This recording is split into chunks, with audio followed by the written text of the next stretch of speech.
Graça e paz, família Pérola, amados irmãos, entrando mais uma live. Como vocês estão, gente?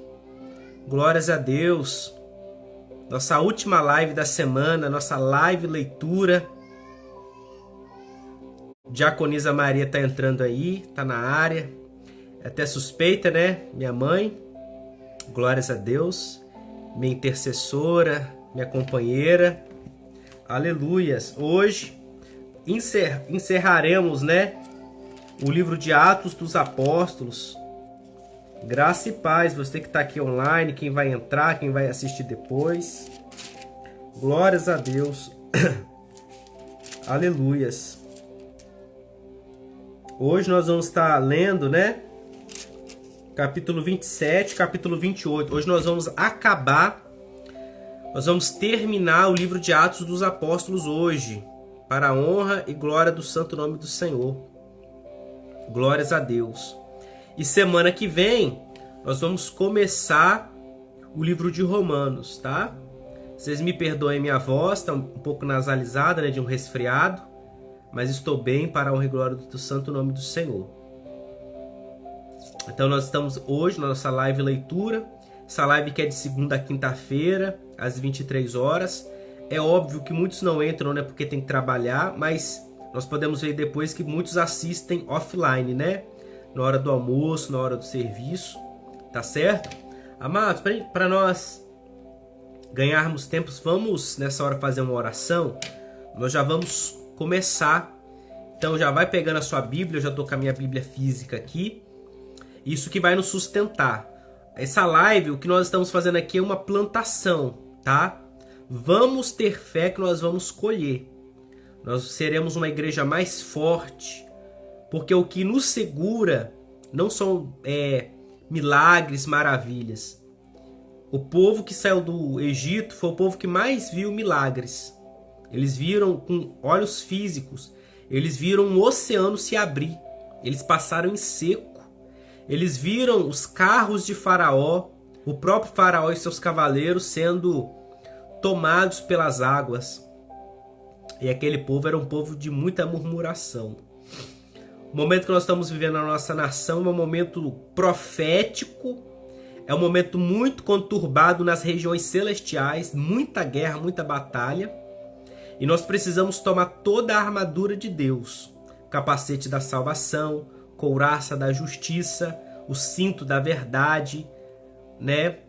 Os calçados na preparação do evangelho da paz, o escudo da fé e a espada do Espírito, que é a palavra.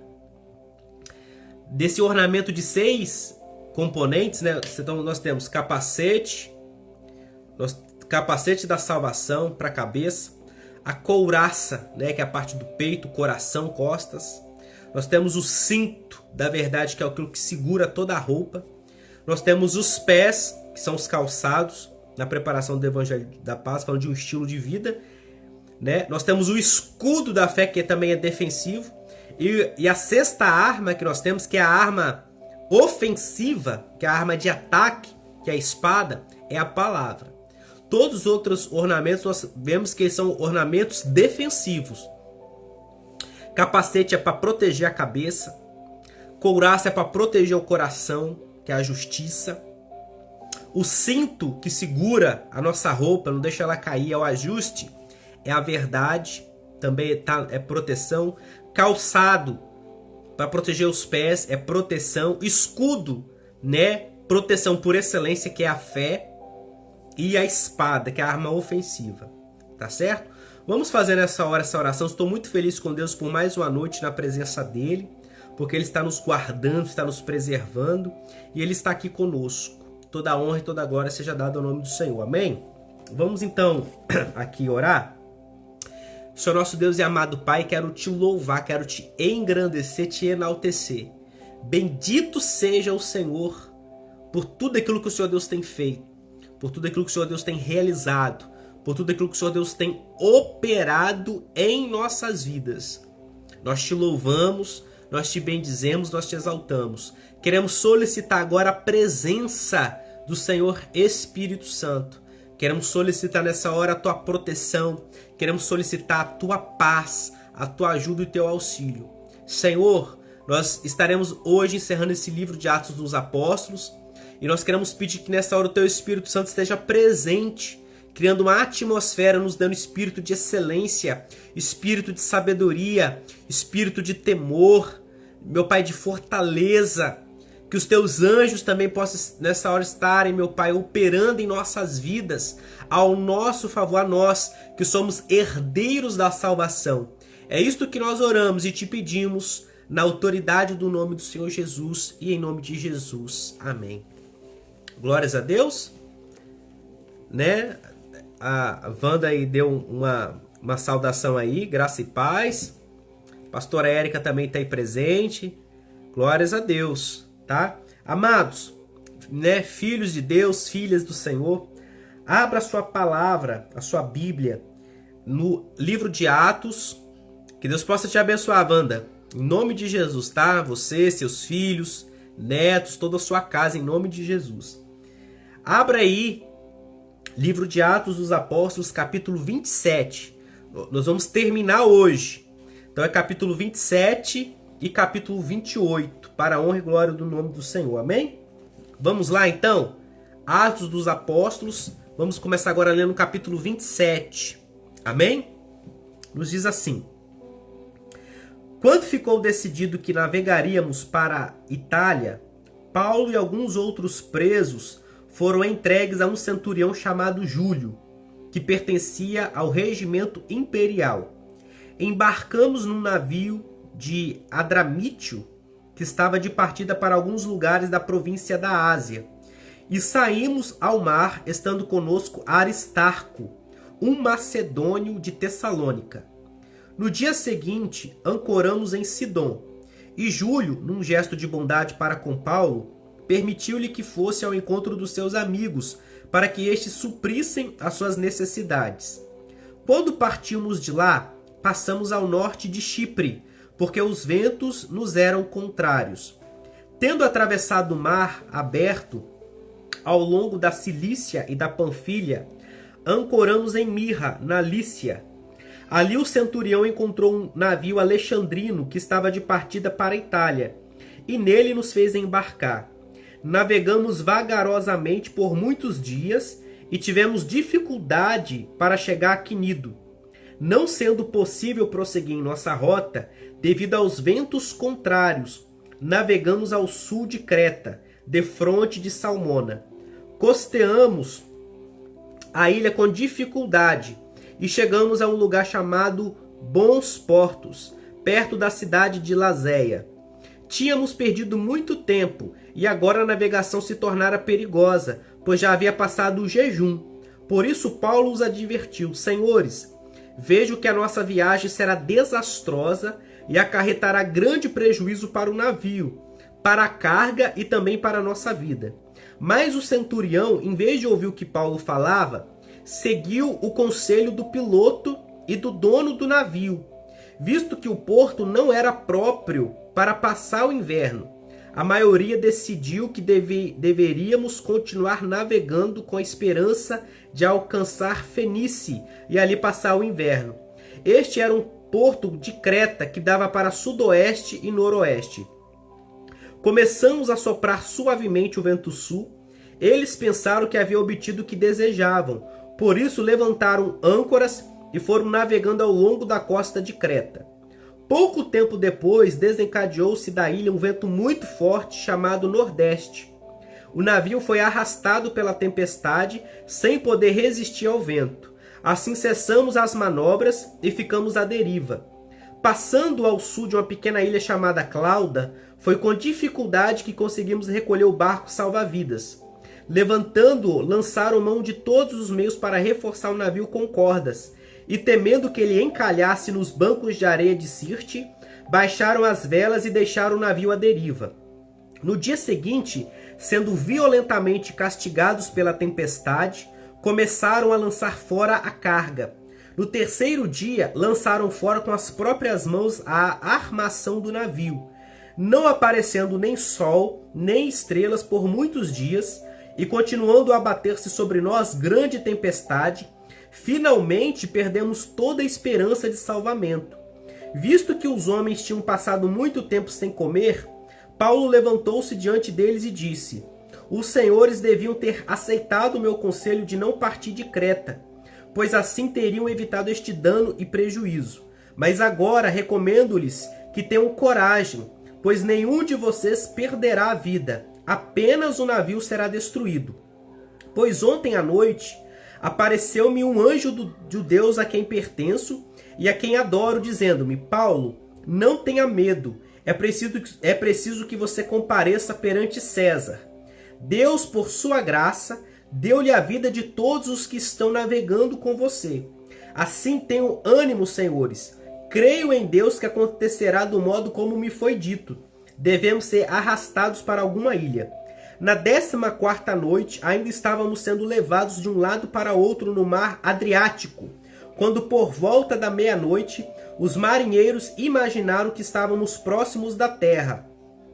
Lançando a sonda, verificaram que a profundidade era de 37 metros. Pouco tempo depois, lançaram novamente a sonda e encontraram 27 metros. Temendo que fôssemos jogados contra as pedras, lançaram 4 âncoras da polpa e faziam preces para que amanhecesse o dia. Tentando escapar do navio, os marinheiros baixaram o barco salva-vidas ao mar, a pretexto de lançar âncoras da proa. Então Paulo disse ao centurião e aos soldados: se estes homens não ficarem no navio, vocês não poderão salvar-se. Com isso, os soldados cortaram as cordas que prendiam o barco salva-vidas e o deixaram cair. Pouco antes do amanhecer, Paulo insistia que todos se alimentassem, dizendo: hoje faz 14 dias que vocês têm estado em vigília constante sem nada comer. Agora, eu os aconselho a comerem algo, pois só assim poderão sobreviver. Nenhum de vocês perderá um fio de cabelo sequer. Tendo dito isso, tomou o pão e deu graças a Deus diante de todos. Então o partiu e começou a comer. Todos se reanimaram e também comeram algo. Estavam a bordo 276 pessoas. Depois de terem comido até ficarem satisfeitos, aliviaram o peso do navio, atirando todo o trigo ao mar. Quando amanheceu, não reconheceram a terra, mas viram uma enseada como a praia, para onde decidiram conduzir o navio se fosse possível. Cortando as âncoras, deixaram-nas no mar, desatando ao mesmo tempo as cordas que prendiam os lemes. Então, alcançando a vela da proa ao vento, dirigiram-se para a praia. Mas o navio encalhou num banco de areia onde tocou o fundo. A proa encravou-se e ficou imóvel, e a popa foi quebrada pela violência das ondas. Os soldados resolveram matar os presos para impedir que algum deles fugisse, jogando-se ao mar. Mas o centurião queria poupar a vida de Paulo e os impediu de executar o plano. Então ordenou aos que sabiam nadar que se lançassem primeiro ao mar em direção à terra. Os outros teriam que salvar-se em tábuas ou em pedaços do navio. Dessa forma, todos chegaram a salvo em terra. Glória a Deus. Amados, eu estou todo aqui arrepiado só de ler esse texto. Esse texto ele é muito profundo e ele tem uma revelação muito profunda falando da nossa vida. O que nós vemos aqui? Nesse capítulo 27. É o apóstolo Paulo recapitulando. Nós estamos terminando o livro de Atos dos Apóstolos, certo? Nós começamos o capítulo 1, né? Então esse livro todo aqui, eles são vários anos. São ali cerca de 40 anos, mais ou menos, de história. Então no capítulo 1, nós estamos vendo o Senhor Jesus está subindo ao céu, está dando recomendações para os seus discípulos, para os seus apóstolos. No capítulo 2, a descida do Espírito Santo, e aí se segue toda a narrativa que nós conseguimos perceber que o livro de Atos dos Apóstolos é o livro do poder, é o livro do sobrenatural. Mas a partir do capítulo 9 entra em cena, né? No último versículo do capítulo 7, entra em cena ali o jovem Saulo, né? O capítulo 9 é a sua conversão. no capítulo 13, né? Ele agora, depois de mais ou menos quase 20 anos, ele voltando agora. Depois ele começa suas viagens apostólicas, suas viagens missionárias. E ele chega no último estágio da sua vida, que agora ele vai ser preso. Os judeus prenderam ele, isso já era propósito de Deus, porque através dessa prisão, Deus ia levar ele para a capital do império. Por quê? Que era o Império Romano, né? Ou o Império Italiano, que a capital é Roma. Porque era o propósito de Deus, como que o Senhor Deus ele ia expandir a mensagem do Evangelho, levando este apóstolo para o centro do império, para o coração, que era a capital, que era Roma. Então isso era um propósito de Deus. Então nós começamos a partir ali do capítulo 20 e 21, agora nós vemos o apóstolo Paulo sendo preso, sendo acusado pelos judeus e tramando, né, toda a trama para tirar sua vida. Então ele, por uma estratégia do Senhor Deus, ele usa sua cidadania romana, porque ele era judeu, né, de pai e mãe, de sangue hebreu, e pelo local do seu nascimento ele era romano. Então ele tinha todos os direitos, as prerrogativas de um cidadão romano. É a mesma coisa hoje, por exemplo, um americano, um cidadão dos Estados Unidos. Todos os lugares que tiver uma embaixada, se você tiver em perigo, você ali vai para a embaixada dos Estados Unidos e você pede ajuda, e você vai obter, tá? Porque aonde tiver um cidadão americano, os Estados Unidos vão intervir ali com a sua soberania, com o seu poder bélico para garantir a vida dos seus cidadãos. É mais ou menos isso. Então, esse capítulo 27 aqui que nós estamos vendo, o apóstolo Paulo então já tinha, ele conseguiu, de uma certa forma, ele conseguiu se livrar das acusações. Porém, todos os governadores da província da Judéia queriam levar ele para Jerusalém para ele ser julgado lá, só que ele sabia que lá ia ser morto. Só que, mesmo ele sabendo que ele ia ser morto, voltamos aqui a dizer, o propósito de Deus era conduzir ele para Roma. Isso fica muito claro. Deus aparece, Deus fala. Nós vemos aqui que até anjos do Senhor, até um anjo do Senhor aparece para ele para falar que era para ele ir para Roma, que era o propósito do Senhor Jesus levar ele para Roma, certo? Então ele apela, isso é o capítulo 26 que nós encerramos ontem. Então ele está agora apelando, olha, eu quero ir, eu apelo para César, eu não quero ser julgado em Jerusalém. Ok, tá? E aí, o capítulo 27, que nós lemos agora, nós começamos a ver agora, essa viagem, ela começa a acontecer. Então ele entra aqui, né, ele entra nesse barco, e que algumas coisas que interessantes que a gente começa a ver? Que é o início dessa viagem, a Bíblia diz, a palavra diz que os ventos eram contrários. Não sei se você notou isso já no início, né? Então fala que eles pegaram, foram lá no porto, entraram no navio e começaram a navegar. Mas nós podemos ver aqui, ó, no versículo 4.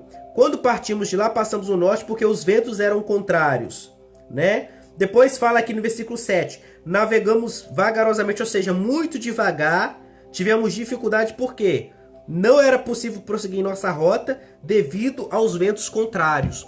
Então, olha, para e nota como que, até mesmo, amados, os planos de Deus para a nossa vida, as coisas não acontecem fácil. A Bíblia vai dizer, era propósito, primeiro, então vamos perguntar, era propósito do Senhor Deus levar Paulo para Roma? Era. Isso é incontroverso, isso é incontestável. O Senhor Deus preparou toda o tempo e toda a forma para levar ele lá. Porque a ida do apóstolo Paulo para Roma era o ápice do ministério dele. O ápice do ministério dele não foi a plantação das igrejas, que também foi algo extraordinário. É algo extraordinário, não pode ser desmerecido. Mas o grande ápice é essa viagem, essa ida para Roma, que a partir dali todo o evangelho vai consolidar a expansão do evangelho, do reino do Senhor. Só que aí a Bíblia diz que os ventos eram contrários e as coisas começaram a ficar muito dificuldade, eles não conseguiam avançar, o navio, eles tiveram que mudar de rota. Então a primeira coisa que nós aprendemos aqui, que isso aqui é uma lição de vida para nós, isso que está acontecendo. Não é porque Deus tem um plano para nós, ele tem para cada um de nós, isso é um fato. Não é por conta disso que quer dizer que as coisas serão fáceis, ou serão rápidas, ou serão desatadas. Nós temos que tirar isso da nossa mente. Então você não pode falar assim, olha, se for algo de Deus, aquilo não tem confusão, aquilo é rápido. Não. Nós estamos vendo aqui, biblicamente, os ventos eram contrários. Por quê? Porque o propósito do Império das Trevas era abater a vida de Paulo. Era que aquele navio naufragasse. Porque se aquele navio naufragasse, o que ia naufragar? Por quê? Deus, ele estabelece o seu reino usando nós homens.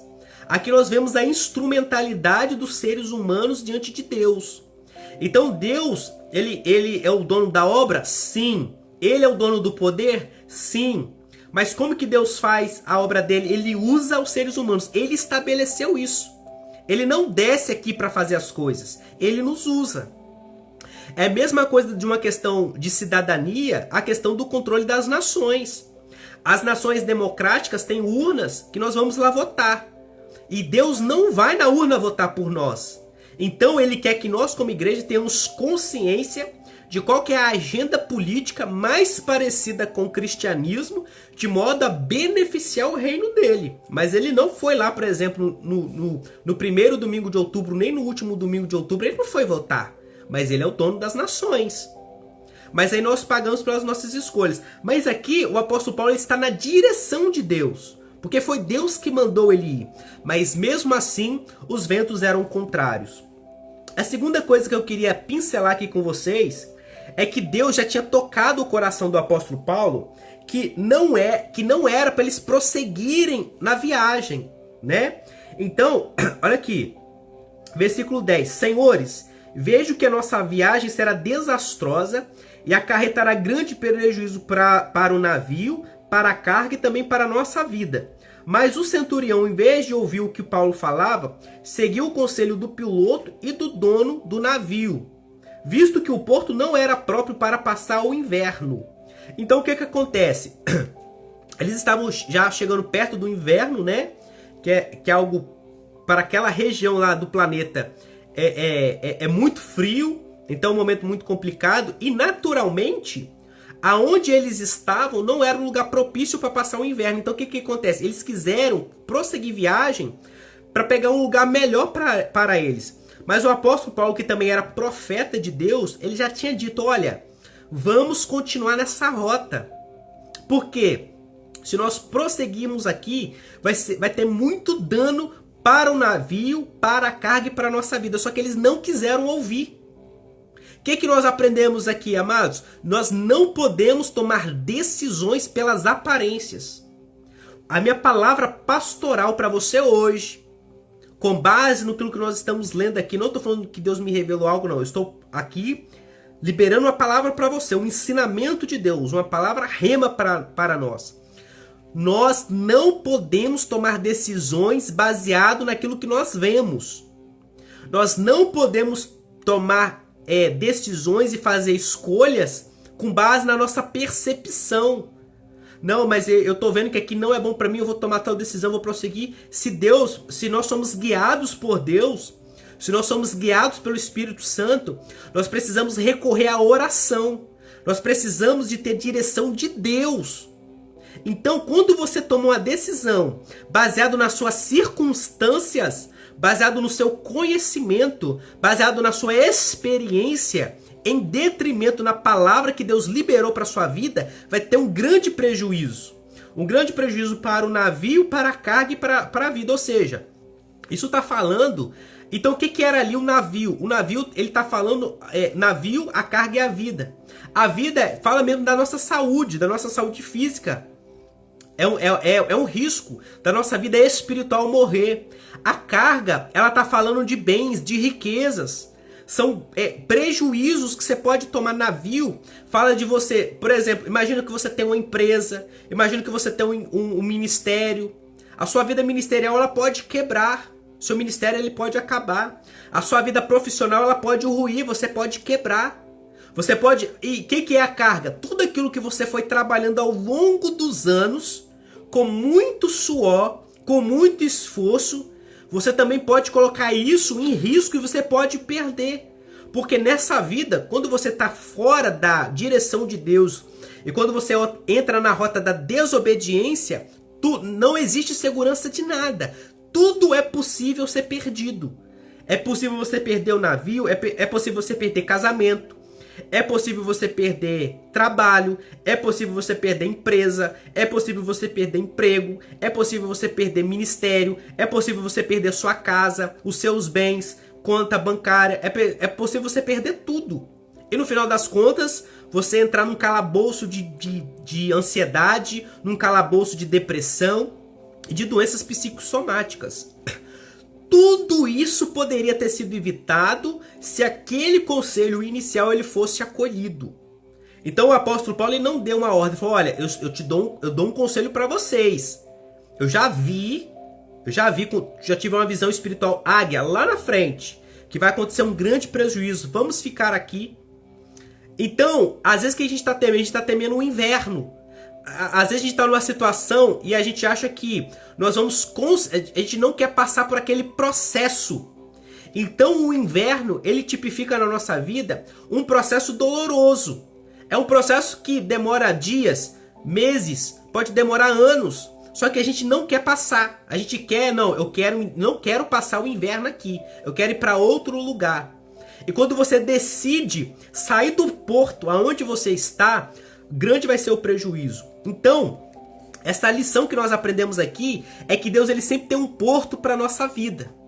E pode ser que, aparentemente, aonde Deus ele nos colocou, que isso simbolicamente está falando de um porto, aonde nós estamos ancorados, aonde nós estamos localizados, às vezes a gente acha que a gente quer sair. Exemplo, eu estou ancorado em Vila Velha. Eu falo assim, não, agora para mim eu acho que eu vou para os Estados Unidos. Eu vou lá para Flórida, eu vou tentar a vida lá, mas só que Deus não me deu palavra nenhuma. Eu acho que aqui no Brasil vai ficar ruim. E aí eu falo, não, eu vou lá para os Estados Unidos. Eu vou para lá ilegal, vou pro Texas, vou pegar lá um coiote, vou pegar um passaporte falsificado, vou atravessar a fronteira e vou entrar ilegal nos Estados Unidos. E vai chegar lá, vai dar um monte de BO, vai dar várias situações ruins.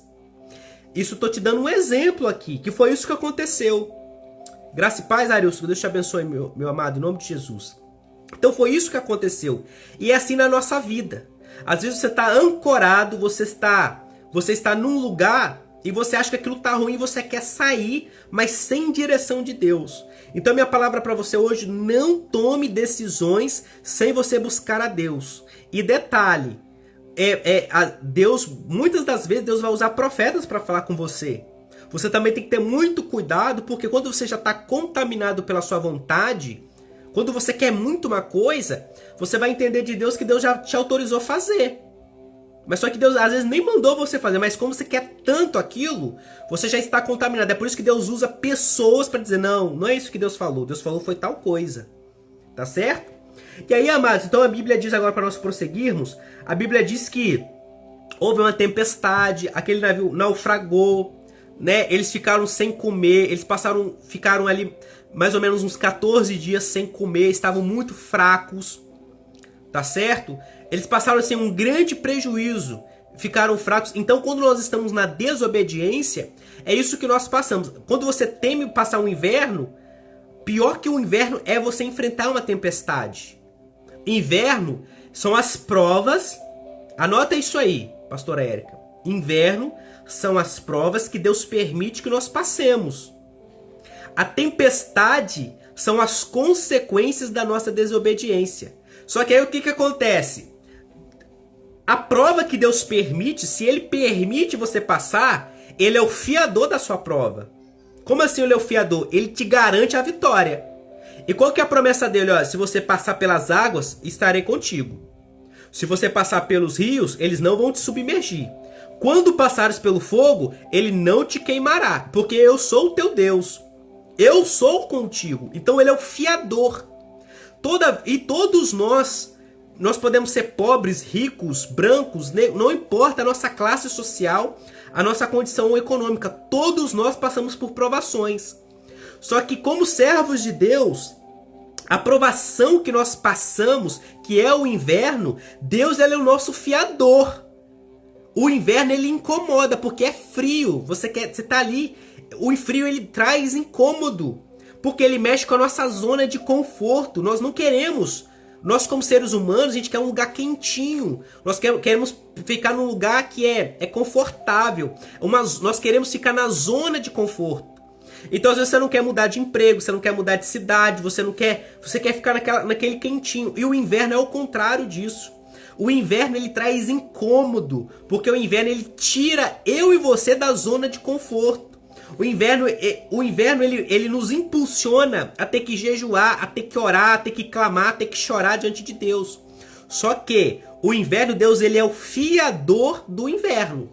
Se ele falou, fica aqui, é porque ele vai ser com você e no final desse processo você terá a vitória.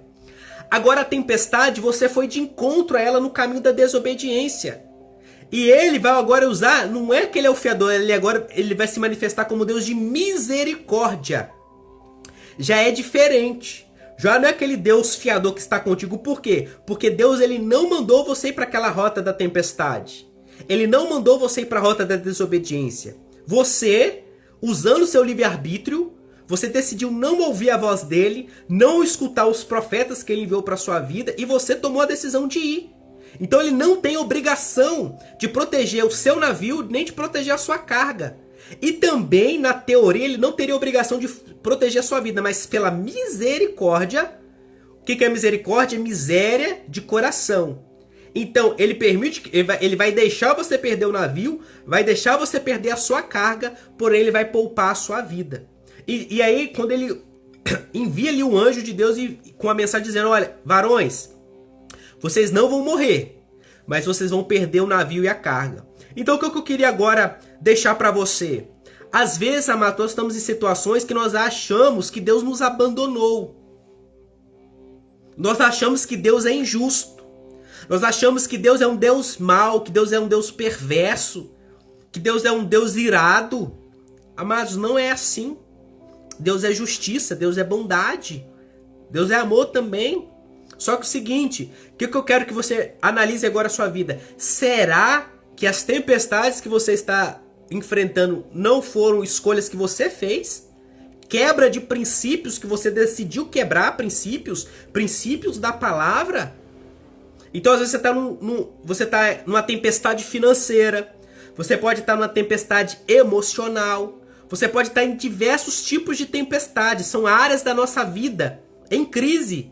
Mas eu te pergunto, será que foi Deus que te colocou aí dentro? Ou foi você que pegou o leme do seu navio e falou, não, eu não vou ficar aqui no porto, eu vou seguir a minha viagem do jeito que eu quero.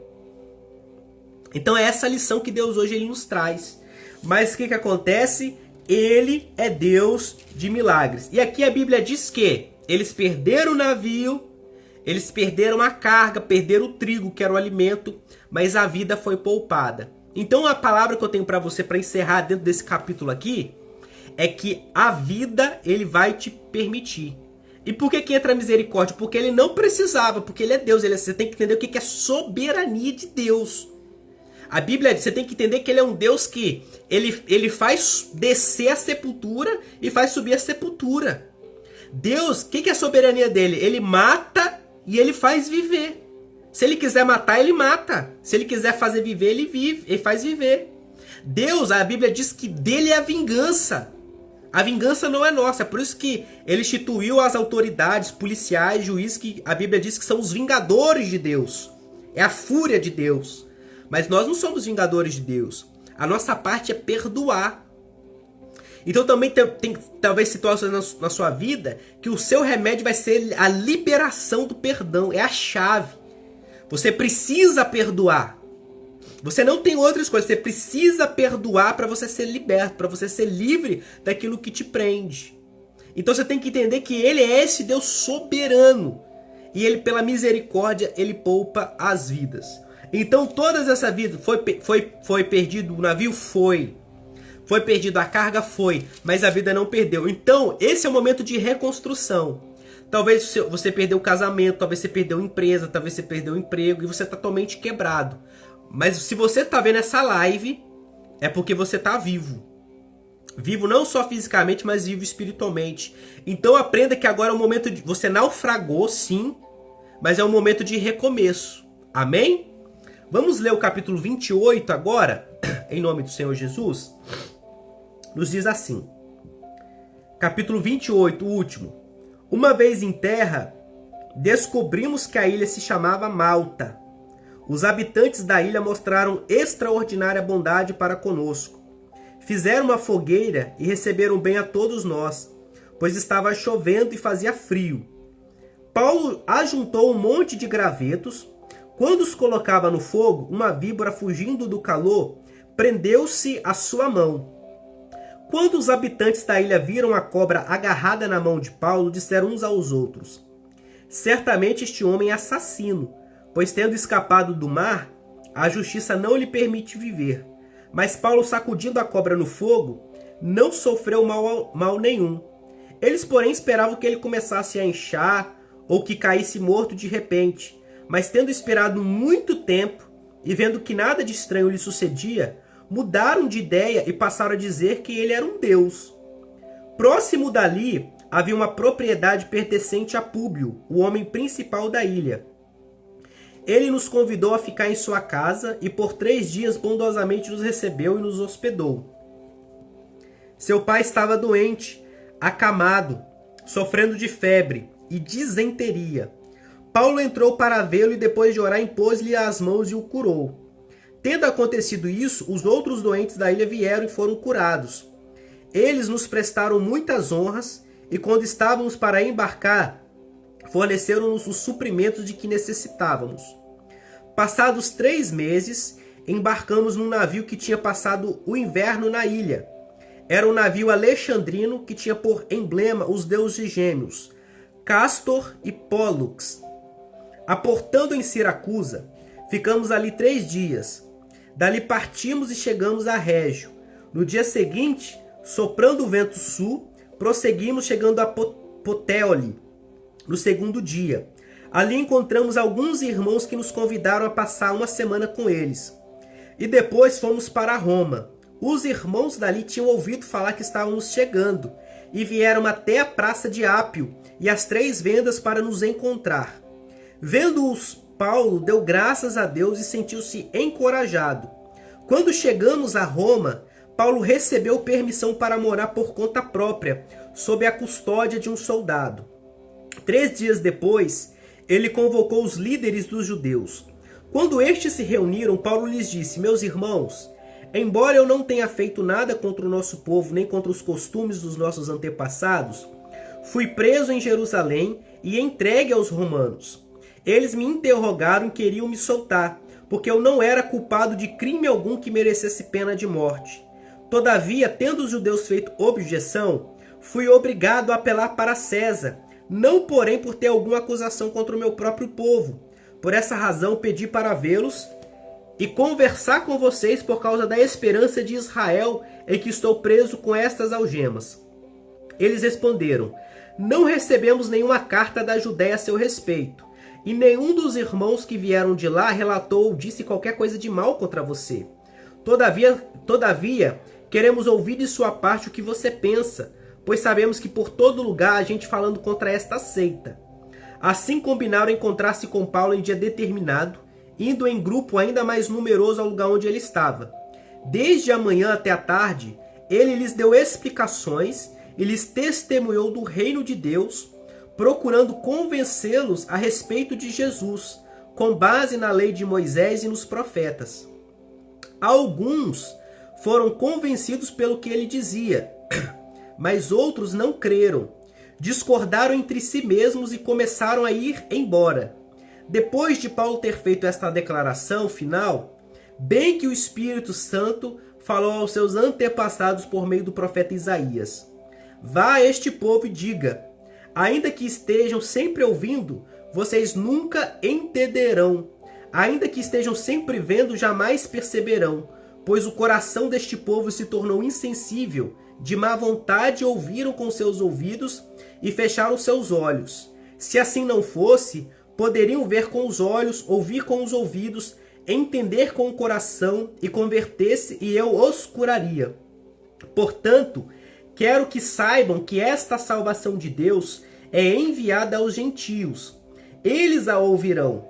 Depois que ele disse isto, os judeus se retiraram, discutindo intensamente entre si. Por 2 anos inteiros, Paulo permaneceu na casa que havia alugado e recebia todos que iam vê-lo. Pregava o reino de Deus e ensinava a respeito do Senhor Jesus Cristo, abertamente e sem impedimento algum. Amém?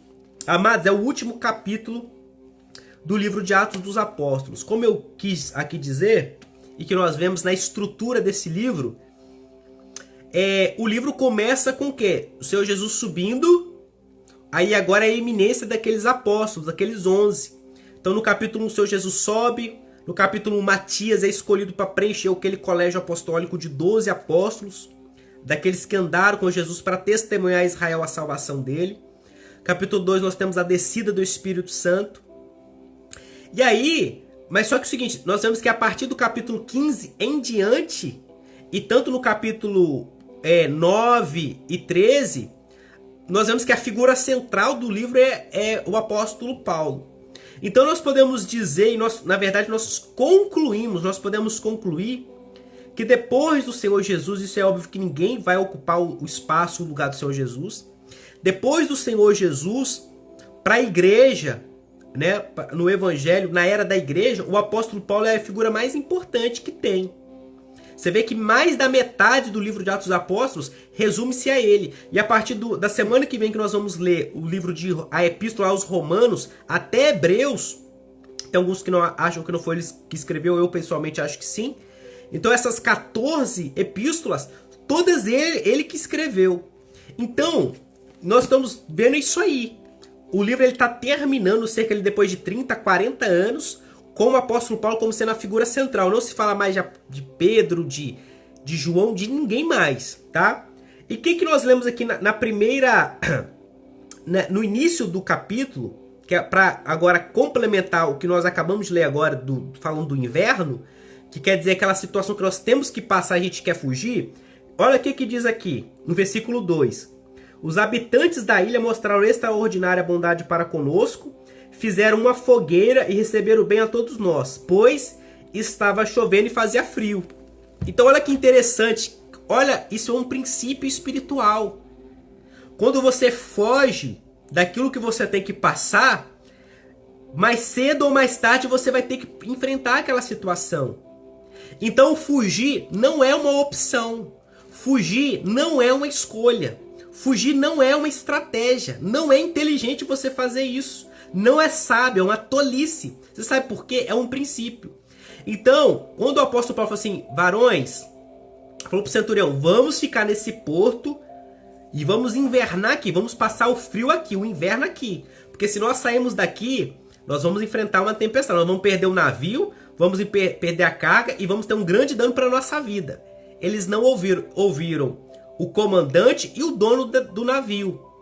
Tá certo? Ou seja, você escolhe ouvir as vozes das pessoas que estão ao seu lado e você não ouve a voz de profetas. E a primeira coisa, quando eles chegaram na ilha de Malta, que eles ficaram ali esses 3 meses, eles não quiseram ficar lá naquela ilha originária. O que aconteceu? Quando eles chegaram lá, estava fazendo frio. Vocês estão entendendo aqui comigo o raciocínio? Vocês estão conseguindo captar a beleza? Então eles desobedeceram porque tinham medo do inverno, tinham medo do frio. Enfrentaram toda aquela tempestade, quase morreram. E quando eles chegam na ilha, o que tinha na ilha? Primeira coisa que tiveram que fazer? Fazer uma fogueira. E pegar a roupa, por quê? Estava chovendo e fazia frio.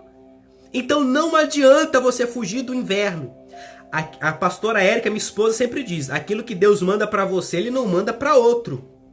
Aquilo que é para você, Deus não erra CEP, Deus não erra CPF, Deus não erra endereço. A luta que é para você passar, a cruz que é para você carregar, é para você, não adianta fugir. Quando você foge, pode passar um tempo ou outro, mas você vai ter que enfrentar aquela situação. Então a primeira coisa que nós aprendemos aqui, que é um princípio, que é o princípio do quê? Da não fuga. Você pode escrever isso aí. É o princípio da não fuga, ou seja, eu não posso fugir das provações que eu tenho que passar. Aquilo que eu tenho que passar, eu não posso fugir. Porque quando você foge, você vai passar. Vou te dar um exemplo, é a mesma coisa quando você não libera um perdão. Imagina, vou supor, um divórcio, um casamento que foi mal terminado, um filho ou um pai que foi abusado sexualmente, que não liberou perdão pro pai, olha, pode passar 10, 15, 20, 25, 30 anos. Aquilo depois você vai ter que enfrentar. Você vai ter que ter ali um tete a tete. Você vai ter que ter ali um face a face. Eu posso te citar o exemplo de Jacó. Jacó, ele fugiu. O irmão dele vendeu a bênção? Sim, ok, tudo bem. Mas mesmo quando Deus ele nos abençoa pela misericórdia, amados, o resultado do nosso pecado, aquela consequência, nós precisamos tratar aquilo. Você está entendendo? Deus, ele nos trata com misericórdia, ele nos abençoa. Mas quando você comete um erro, mais cedo ou mais tarde você vai ter que resolver aquilo. Então você vê que Jacó, depois mais ou menos ali seus 20 anos, depois que ele não viu o irmão dele, ele teve que passar ali o face a face com Deus. É por isso que ele lutou com o anjo. Por quê? Por que ele lutou com o anjo? Porque ele estava de encontro, ele na manhã seguinte ele ia encontrar com o irmão dele Esaú. E o irmão dele Esaú tinha jurado de mim, quando eu ver Jacó, eu vou matar ele. E aquele decreto de morte era espiritual que estava sobre a vida de Jacó. Passaram-se 20 anos, mas aquele decreto estava lá. Então, Deus está me incomodando, me impulsionando aqui. Então, isso que eu falei, a nossa live, ela não tem aquela profundidade de um estudo, mas também ela não é tão superficial. E aqui a gente vai lendo, Deus ele vai nos impulsionando. O que eu quero te dizer? Se você tem alguma pendência na sua vida, resolva ela. Toma coragem. Então, se você sofreu... Eu vou citar alguns exemplos aqui. Por exemplo, se você é filho, você tem raiva do seu pai ou da sua mãe. Toma coragem e resolva isso. Não importa. Não importa.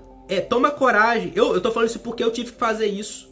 Eu fiquei, por exemplo, sem ver o meu pai biológico, amados, por uma situação, né, de agressões que ele tinha com a minha mãe e tudo mais. Tô falando aqui de mim agora, tá? Eu fiquei sem ver meu pai entre do ano de 2005 a 2021. Eu fiquei 16 anos sem ver meu pai. Eu tive que enfrentar o meu passado. Eu tive que tomar coragem, tive que ir lá. Eu era um adolescente de 15 anos. E aos 31 anos eu tive que ir lá. Eu tive que enfrentar o meu passado. Então essa questão do navio de você sair, você não querer passar aquele inverno e depois você volta para a ilha e lá o que fazia? Fazia frio. Você teve que fazer a fogueira. Ou seja, o que fala aqui da fogueira? Você vai ter que criar coragem e você vai ter que enfrentar o seu passado. É um exemplo que eu tô te dando. Se você é filho, porque eu tô falando de um exemplo meu. Se você é filho ou filha, se você tem algum problema com seu pai ou com sua mãe, toma coragem e se reconcilia antes que seja tarde demais, antes que ele morra, por exemplo. Peça perdão. Fala assim, mas pastor, eu que fui ferido, eu que sou a vítima. Libera. Se você tem mágoa, libera. Se você se divorciou, por exemplo, e foi um divórcio mal feito, como que eu digo mal feito? Por exemplo, você foi traído. Exemplo, você é a vítima. Mas se acontecer alguma coisa, eu sei que parece loucura que eu vou falar, mas quem vai entender de calçados na preparação do Evangelho da Paz vai entender o que eu estou falando. Mesmo quando nós somos as vítimas, mas se existe raiva, nós temos que pedir perdão. É assim, infelizmente é assim, ou felizmente é assim. Então eu quero te falar o seguinte, toma coragem. Se, por exemplo, você brigou com seu ex-cônjuge e você vê que a sua vida está amarrada por causa disso, é um ciclo. É isso que eu estou te falando aqui, dentro dessa palavra. Você vê aqui que foi um ciclo que eles estavam, ou seja, eles não ouviram aquela palavra, eles não quiseram passar o inverno, eles saíram, foram para uma tempestade, os ventos já eram contrários, o navio quebrou, perderam a carga, quase morreram. Eles só não morreram por causa da vida de Paulo, porque Deus tinha um plano na vida do apóstolo Paulo. É por isso que eles foram poupados. Por causa de um justo, Deus poupou 275 pessoas, que era a tripulação que estava naquele navio. Mas quando eles atracam numa ilha, depois do livramento de Deus, o que é a primeira coisa que eles enfrentam? É o frio. É o inverno. Então isso está falando de ciclos na nossa vida. Se você, por exemplo, não estou aqui pregando isso, tá? Mas é porque eu já tive essa falha na minha vida. Eu não estou te pedindo dinheiro a ninguém aqui. Se você não é dizimista, acerta isso na sua vida. Amados, por exemplo, a maior parte da minha vida eu fui infiel com Deus. E a minha vida era uma destruição financeira. carro meu toda semana furava pneu, meu filho vivia doente, eu vivia perdendo as coisas, não tinha cliente. E eu tive que acertar isso na minha vida. Repito, você vê aqui que eu não tô aqui com Pix, não tô passando voto, não tô falando nada disso, eu tô dando ensino. Por quê? Porque eu não tive ninguém para me confrontar, e era um ciclo. Esse ciclo só foi quebrado na minha vida quando eu passei a ser dizimista. E ainda que demorou. Assim, já no primeiro mês já comecei a sentir a diferença. Depois de um ano regular, eu fui vendo ali que a colheita ela começou a vir. Então, isso fala de ciclos na nossa vida que nós não vencemos. Ciclos viciosos. Então, eu tô te dando um exemplo de várias situações, de várias áreas na nossa vida. Por exemplo, dei a área do relacionamento. Se você é filho ou filha, se você tem uma pendência com seu pai, com a sua mãe, ou com um tio que te abusou, ou com um irmão, você precisa se acertar. Porque sempre vai voltar. O navio é um ciclo. Ele sai, mas ele volta para o mesmo lugar. É isso que eu tô querendo te dizer. Entendeu? Eles saíram de lá porque não queriam passar o inverno, não foi isso? Não é isso que a Bíblia está dizendo? Que eles não queriam passar o inverno ali. Eles saíram e quando o navio quebra, perderam tudo. E aonde que o navio para? No lugar que estava frio. Então isso fala de ciclos repetitivos que precisam ser quebrados. Como que eles quebraram? Com a fogueira. Então você precisa liberar perdão, você precisa se acertar na sua vida. A segunda coisa que eu quero pincelar aqui com vocês também é que a Bíblia narra que nesse momento de fazer a fogueira, uma serpente, ela sai e morde a mão do apóstolo Paulo, quando ele foi jogar aquela fogueira. E as pessoas ali começaram a jogar, falaram assim, olha, esse homem, ele é réu de morte, você sabe por quê? Porque mesmo ele tendo escapado da tempestade, ele chegou aqui agora e a cobra mordeu ele. E eles acharam que ele ia morrer, que a mão dele ia inchar e nada aconteceu. E ele jogou aquela serpente no fogo, ela queimou. E ele continuou. E o que aconteceu depois? Aquela mão que foi mordida, ele começou a curar pessoas. Olha que interessante. O que nós aprendemos que está aqui de palavra rema de revelação? Amados, a área que mais você foi atacado, que mais você foi ferido, é onde que Deus vai te usar. Se você, por exemplo, sofreu um abuso sexual, você vai ser usado para restaurar as emoções de alguém que passou, porque você passou por lá. Se eu, por exemplo, tive abandono paterno, eu tenho propriedade para falar sobre isso. Sexta-feira passada, eu fiz uma visita e eu ministrei isso de uma pessoa também com problema com o pai, com violência com o pai. Mas por quê? Porque eu também passei pelo abandono, ou seja, aonde mais o diabo nos machucou, usou como um portal para nos machucar. O que a mão fala? Fala dos ministérios. Apóstolo, profeta, evangelista, pastor e mestre. É a mão. A mão junta, né? A palma da mão é o ministério de socorro. É a diaconia, é o serviço. Ou seja, é o serviço que dá base para todos os ministérios. Todos os dedos estão aonde? Estão na palma da mão. Você está vendo ela aqui? A palma da mão, ela fala o quê? Da diaconia. É o serviço. Não existe ministério que não esteja vinculado a uma palma de uma mão, que é o serviço. Quando essa palma da mão, ela está com seus dedos, os dedos estão com essa palma e elas ficam fechadas, agora ela vai lá, ó, ela é um soco, ela quebra qualquer estrutura, ela rompe com qualquer estrutura. Então o que isso quer dizer? Aonde mais você foi machucado, aonde que a serpente te mordeu, aonde mais você chorou, aonde mais você foi ferido, é aí que Deus mais vai te usar. Porque aquela mão que foi ferida, foi aquela mão que foi usada para curar. E a ferida foi o quê? Não foi para matar? A cobra não mordeu, aquela cobra não era uma espécie que matava? Tanto é que eles sabiam, eles eram nativos daquela ilha. Então ele já estava esperando o quê? Ele cair de repente pro veneno, ele morrer. Porque aquela espécie era venenosa. Então aquela mordida foi para matar. Então teve situações na nossa vida que aconteceram que era para nos matar fisicamente, ou nos matar emocionalmente, ou nos matar ministerialmente. Mas é nessa área que Deus vai nos usar para salvar. Eu, por exemplo, eu não quero que expor ninguém, não vou citar nomes, mas de toda a minha história, hoje eu sou um pastor, mas de toda a minha história em ministérios, amados, eu posso citar assim, se eu citar 2 nomes de pastores que foram bons para mim, é o máximo. Talvez um só que eu cite, mas todos foram cruéis, todos foram arrogantes, né? Na sua maioria de 98% me feriram, me machucaram, não sabiam apacentar. Então hoje, eu como um jovem pastor hoje, o que mais eu prezo? De ser um pastor amoroso. Não é passar a mão em pecado, ok? Que o pecado ele tem que ser confrontado. Como eu, por exemplo, confrontei vocês aqui alguns exemplos, sem conhecer vocês aqui. Mas eu falei do assunto, tá certo? Então é isso. Então, ou seja, a área que mais nós fomos machucados, feridos, é aí que Deus vai te usar.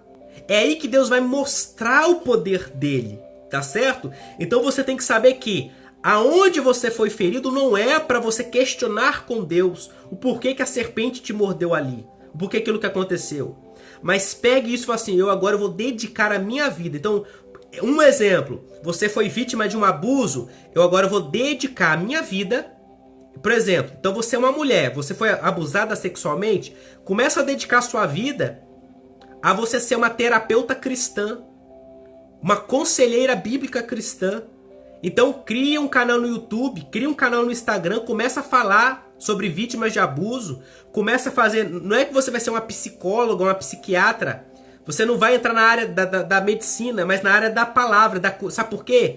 Amados, a área nossa que é espiritual, psicólogo não entra, psiquiatra não entra. Aquilo que é espiritual, eu estou te falando aqui que é espiritual, o perdão, ciclos repetitivos, a fuga de situações e depois você volta na mesma situação de onde você fugiu, você volta para ela. Então eu estou aqui como um pastor, eu estou te falando de coisas, de elementos espirituais, com a unção derramada sobre a minha cabeça, estou te falando de assuntos espirituais, de chaves espirituais. Eu não estou falando da parte de psicologia, não estou falando da parte aqui de ciência de estudo. Porque a parte da ciência ela não vai conseguir penetrar na alma. O que penetra na alma é o espiritual. O que penetra no espírito e na alma é a palavra. Isso está lá em Hebreus capítulo 4, versículo 12.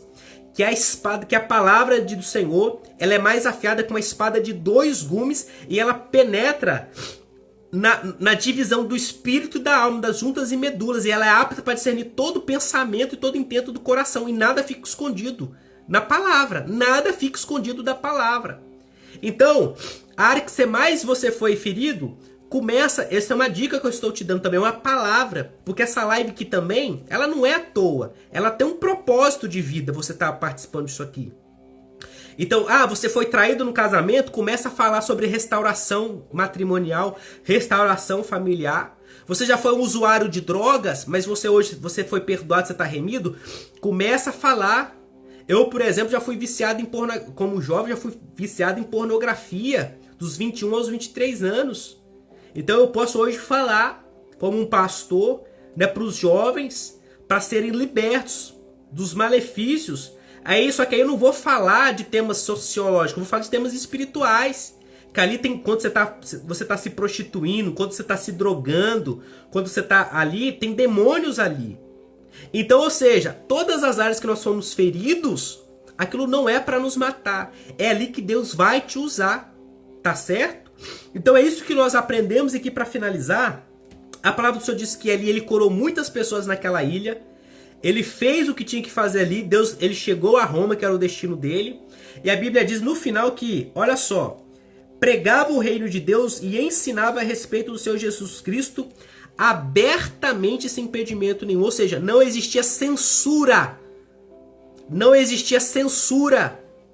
O apóstolo Paulo, ele pregava e ele ensinava. Então nós vemos que o ensino é um dos ministérios principais que existem. O ministério do mestre. O ministério de excelência do apóstolo Paulo, o ensino. Você vê que a palavra está dizendo aqui que ele está curando, está rodopiando, não. É aquilo que a gente aprende no livro de Atos Apóstolos, que é o livro do sobrenatural. É o livro do poder. Mas o que nós aprendemos tanto no capítulo 14, versículo 4, quanto no 19? Que é Deus que faz e Ele permite quando Ele quer fazer. Porque também quando tem um tempo que Ele não quer fazer, quando Ele quer o tempo que Ele quer que a palavra dEle seja pregada e ensinada. Por exemplo, foi o que Deus fez comigo no meu ministério. Eu estava vivendo um momento que eu estava buscando muito sobre o sobrenatural, sobre operações com os anjos, e Deus me orientou o seguinte: meu filho, volta um pouquinho aqui para a palavra, para o ministério bíblico essencialmente. Cria a base, depois eu vou te usar nisso aí. E eu obedeci. E está gerando frutos, estou aqui hoje diante de vocês. Amém? Então nós encerramos aqui o livro de Atos dos Apóstolos. Eu quero dizer que essa jornada eu aprendi muito e eu posso dizer que eu sou uma outra pessoa a minha mente ela foi transformada. Isso que a palavra faz conosco. Quando você ouve a palavra amados, eu aqui como homem, eu não tenho o poder de julgar ninguém. Mas a palavra ela é como uma espada, ela corta, ela ensina, ela exorta. Então é isso que nós aprendemos hoje. Que há tudo há um tempo para todas as coisas. As promessas de Deus elas se cumprem, tá bom? E vamos ficar com essa palavra aqui, nesses 2 capítulos. Essa live vai ficar salva como as outras no nosso canal no YouTube, Pérola Vila Velha, e nosso Instagram, Pérola Vila Velha. Vai ficar salva. Assista novamente, medite nela. Por quê? Porque aqui tem ensinamentos profundos, chaves profundas espirituais. E você vai ser muito abençoado através dessa live. Eu gostaria muito que também você recomendasse o nosso canal no YouTube e o nosso Instagram para um amigo que você tenha, tá certo? Recomende, compartilhe e sabe que você está no caminho certo, amém? E hoje então nós aprendemos sobre isso, sobre ciclos repetitivos. Não adianta nós fugirmos daquilo que nós temos que passar, porque você vai voltar para o mesmo lugar de onde você saiu, tá certo?